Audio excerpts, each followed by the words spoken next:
Thank you, Polly. Now, I was lucky enough to attend the Formula One in Austria this weekend, where I was surrounded by around 300,000 racing fans from all over Europe. Holland, Austria, Germany, so on and so on. F1 cars aside, there was plenty of beer, loads of music and many very, very drunk people indeed, not least me on Saturday night. But one thing that caught my eye was how generally, I guess, well-behaved and friendly everyone was. Lots of Dutch Max Verstappen fans told me how much they admired the UK for Brexit and how one day they'd hoped they'd follow suit. But the key takeaway was the levels of civility. No aggro, no problems, and everyone, crucially, cleaning up after themselves. That was a stark contrast to back in the UK, however, where the Great Unwashed of Glastonbury were making a mockery of themselves yet again. This black rubber dinghy, meant to replicate a small boat that crosses the English Channel on an almost daily basis now, was launched into the crowd during a set by rock band Idols to a song which starts with the lyrics, "My blood brother is an immigrant, a beautiful immigrant." Bristol-based artist Banksy took credit for the stunts, while the band's frontman led an anti-Nigel Farage song during their set, and then, unbelievably, also encouraged the crowd to sing F the King.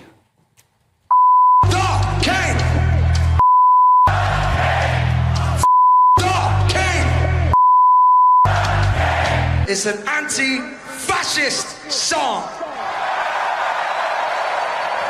Anti-Farage song. So, Home Secretary James Cleverly today condemned those scenes and accused the crowd and NGO funder Banksy of trivialising the migrant crisis. But there are a bunch of people there joking and celebrating about criminal actions which costs lives. People die. People die in the Mediterranean. They die in the Channel. This is not funny. It is vile. I am determined to break the criminal gangs. We are going after their money. We're going after the boats. We're going after the engines. We are arresting them. I mean, that was bad enough, but it wasn't the end of the weekend's woke shenanigans at Glasto. Welsh wonder kid turned far-left campaigner Charlotte Church chanted "Free Palestine" during her own performance. She appeared on stage wearing a long red dress and a traditional Arab headdress across her shoulder called a keffiyeh, which has since recently become a symbol of supporting Palestine. Here she is at a previous pro-Palestine march. Meanwhile, Palestinian flags flew liberally throughout Glastonbury over the 5 days, with little to no mention of Israel's biggest atrocity since the Holocaust. Well, that's ironic, don't you think, when you look back to the horrors Hamas committed at the Nova Music Festival on October the 7th, hostages of which, by the way, are still trapped in Gaza today. Live music for me, but not for thee, it seems. And elsewhere, you had to laugh, look at this, when looking at the military-style security protecting the Glastonbury site in Gloucestershire, which this year had a woke new stage celebrating immigration to the UK and declaring no human is illegal. Oh yeah, OK, well hang on a minute then. I thought everyone's welcome, so why have you locked your doors to ticketless strangers in need of a boozy bender? Could it be that you're just a bunch of massive hypocrites, maybe? Talking of which, woke celebs have crawled out the woodwork in recent days, urging people to vote for change when they take to the polls this week. This is DJ Fatboy Slim performing in front of a Labour red backdrop at Glastonbury that said, "Change will only happen if you vote for it." Our would-be Prime Minister, Labour's Angela Rayner, tweeted, "Love it, this proper banger this is from Fatboy Slim." That's the same Fatboy Slim, by the way, who used to live on Millionaires Row in mega-wealthy Hove in East Sussex. And beyond anything else, just look at the state of the place. This is the aftermath of Glastonbury's environmentally conscious, virtue-signalling visitors. Huge, rotting mounds of disgusting rubbish strewn everywhere with not a damn given about who's going to clean up after them. I guess we better introduce some more green taxes to take care of it, eh? Glastonbury used to be the home of counterculture, but let me tell you, there's nothing rock and roll about a bunch of middle-class trust fund babies parroting the latest narrative while totally oblivious to their pathetic hypocrisy. But let's get the thoughts of my panel tonight. Daily Express star columnist Carol Malone, journalist and broadcaster Benjamin Butterworth, and the founder for Global Britain, Aman Bogal. Good evening to you all. This is my debut on this new sofa. It's hard. Very excited. It's very hard. It's hard. Right, well, let's hope for some hard debate tonight as well. Am I being a bit mean, Carol, on these Glasto hypocrites? The thing is, I can't... I mean, I saw James Cleverly there getting very upset and passionate about it. I can't take anything these Glasto goons.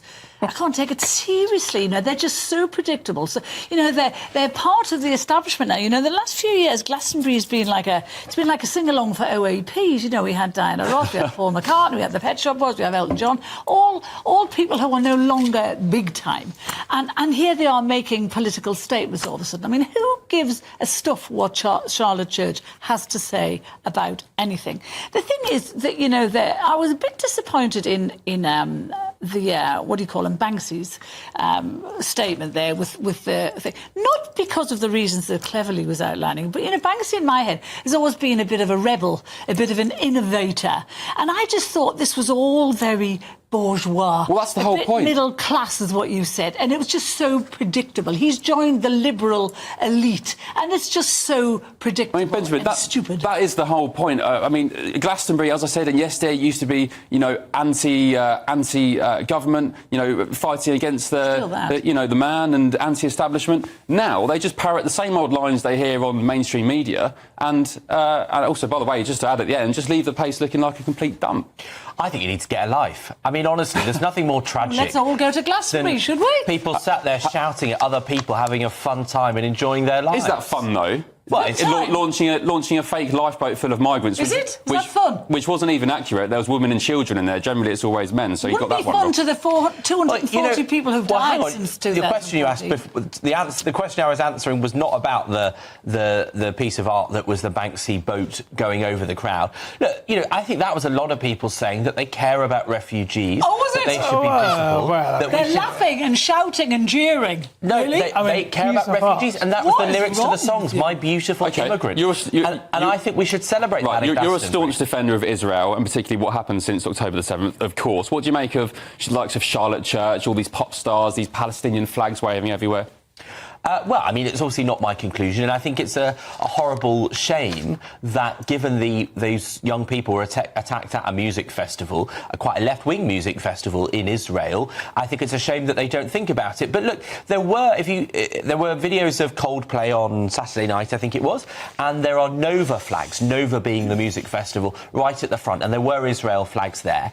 But look, not at Glastonbury, though. Yes, at Glastonbury. I didn't see any. I did. Did you see them, Not Carol? being reported. No, I've not seen it. I did, and they were shared by Israelis in the UK quite proudly. But look, you know, if I were there, I wouldn't want to fly any flag. I'd just want to enjoy the music. Aman, are you a Glasto reveller? Not at all. I think it's a Vogue festival of virtue signalling metropolitan liberal elite preaching to their choir. That's what it is. The bottom line is here that these people are completely out of touch with the rest of British culture. Why do they need to be in touch? They're just people enjoying their lives. You'd think that, you know, it would be a good cross-section of young British people across the UK. It is not. Well, who do you see there, Benjamin, saying, you know, support the Tories or vote for reform this weekend, or, you know, whatever? Do you think that pro-Tories or pro-Israel people are not people who want to enjoy music? But no one's checking the politics at the door. Well, they obviously are. They've made it about politics. When you've got people like Damon Albarn from Blur, who hasn't had a hit since God was allowed, I'd like to say, we have him say, are you pro-Palestinian? Isn't this a terrible war? And why don't we get rid of Joe Biden? They are making it political. Do you know, the Glastonbury strikes me now as being a bit like the BBC. If you don't follow their mantra, if you don't support Palestine, if you don't support Brexit, all of that stuff, you are dead to them. You're just old-fashioned dead, and you shouldn't. Look, it's a festival of fringe elements. That's what it is. Not a fringe. It's a festival of fringe elements. That's what it is. And one thing that irks me as well is all these celebrities. Kit Harington from Game of Thrones, Fatboy Slim, of course, at Glastonbury, telling the plebs who to vote for. Exactly. You live in mansions, you're multimillionaires, you have no idea what life is like for normal people. The hypocrisy of people like you is extraordinary, because if ever someone says, oh, Rishi Sunak's too rich and too posh to be Prime Minister, you'll say, how dare you talk about their class? But when some people who may well be middle class, because it costs a good couple of hundred quid... it costs a good couple of hundred quid to go to Glastonbury. The difference is... then you attack them for being middle class. No, on the contrary. This was a music festival. You just said this is people enjoying music. It's not. It's them pushing their political views on the masses. Exactly. Look, the difference is that someone like Rishi Sunak is capable enough to put himself up for election. Whether he wins the election or not, that's another matter. Not. No. Well, that's the thing.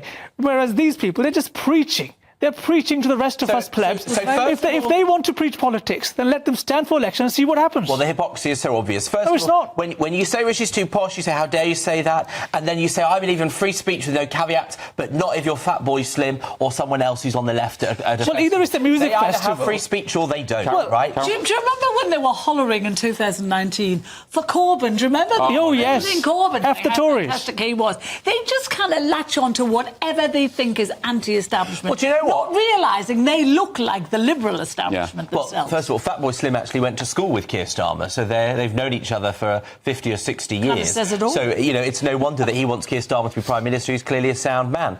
But, look, you know, if you're so bothered by it, why don't you set up a right-wing festival? I'm not particularly bothered by it. They wouldn't do it. So you admit this is not a cross-section of British society? Because it would be I rubbish. I just think they're massive like hypocrites. The country. You'd ruin Let me it. speak. You've spoken enough. I just think they're massive hypocrites, and the fact that they leave rubbish strewn everywhere, despite the likes That's of Dale really Vince and all these eco-warriors being there. They say everything, they preach to the masses, and yet they don't live by their own ethos. And They're he's complete right about the hypocrites. mess they leave every year. That has to be cleared up by volunteers, by people who really care about the environment, who do that for free. These people leave tents and mattresses and all their plastic everywhere. It is. And also, just as a final point, you know, all this nonsense about refugees welcome, everyone allowed in the country, everybody come, bring your family. They don't have Yet to. they have Alcatraz-style walls surrounding the site where people have to jump the wall to get in. I don't think fleeing murderous dictators is You're calling Macron a murderous dictator? It's comparable to a 17-year-old trying to get a free boozy latest weekend. poll, Yeah. 82% of people are lone males between 20. You're calling Macron a murderous dictator. I mean, come on. Even for you, but Carol, Benjamin, Aman, thank you very much.